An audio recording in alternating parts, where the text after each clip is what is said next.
Salam değerli izleyiciler, yine mən Eşkin Ofsal olarak hal-hazırda sizler için Bine Sahafət arasında sağa gedən küçədə dostlar, marşrutdan 310 saniyeli məsafədə ikinci marşrutdan söhbət edirəm. 2 sotun içində 3 otaqlı 100 kvadrata yaxın koridor sistemli qazımız, işığımız, suyumuz olan şəxsi özünə tikilən möhtəşəm bir evimizin inşallah çəkilişini aparır. Həyət hissəsinə rahat 2 maşın yerləşir. Evimiz qoşadaşdan ibarətdir. Vaxt itirmədən keçək evimizin iç hissəsinə inşallah sizi tanış edək. Ya Allah, daxil olduqda ilk öncə belə bir girişdə geniş koridor bizi qarşılayır dostlar.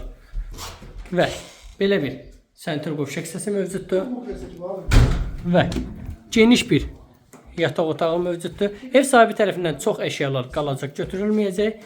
İlk öncə belə deyim və belə bir geniş zal hissəsi mövcuddur. Evimiz həqiqətən çox möhtəşəm və dizaynla yığılıb. Və bu hissədə yerləşir geniş bir mətbəx hissəsi gördüyünüz kimi. Yer istipoldan ibarətdir və sonda isə belə bir girişdə geniş yataq otağı mövcuddur. Gördüyünüz kimi belə bir yataq otağı mövcuddur. Koridor sistemli. Qiymətimiz hal-hazırda 85 minə deyilir, reallıq olsa endirim olunacaq.